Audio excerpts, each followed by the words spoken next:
Asked me, were you born in this country? And I was immediately offended.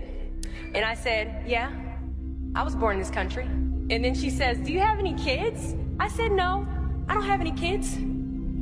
She then asked me if I was married. And then I said, no, ma'am, I am not married. She says, how old are you? I said, 19. May I help you find something? She then says, you are the most beautiful girl I have seen. And I said, oh, thank you. And then she says, I think you could be the next Miss USA. I'm in the Army, okay? We don't do pageants in the Army. She then asked me to meet her at Starbucks the very next day before my next shift at Target.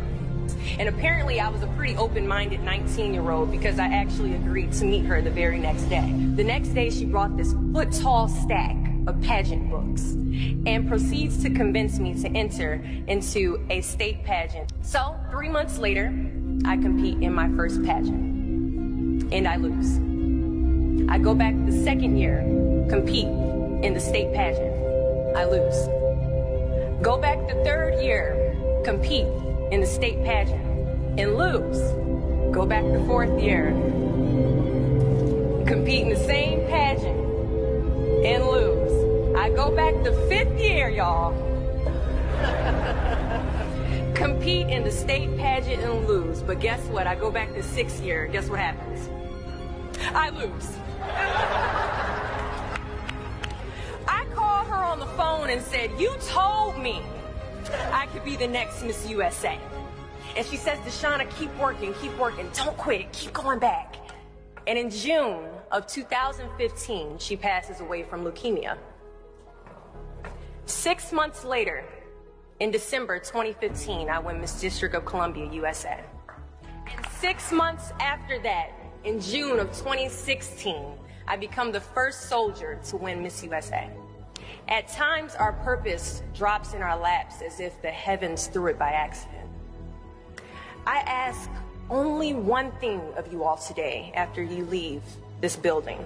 Do not fear failure, but please be terrified of regret. Giving up is the birth of regret.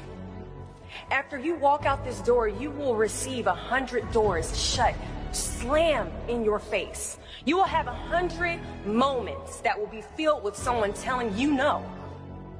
Or telling you, thank you for your application, but we regret to inform you that we've chosen a different candidate for this job. You will sit in 100 different interviews and you will not get the job.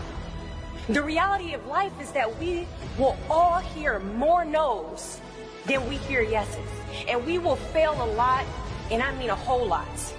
But what I ask of you today is to not take no for an answer. Don't be afraid of no's. Be afraid of the possibility of a yes that you have prematurely destroyed because you decided to quit before the clock strikes 12. I love a good no. Please tell me no. Telling me no is like adding fuel to a fire that is now set ablaze because of your single no. So today I challenge you to fight, to work, to not stop here, to believe so heavily in your aspirations that you too will not fear the word no, but instead you will choose to welcome it.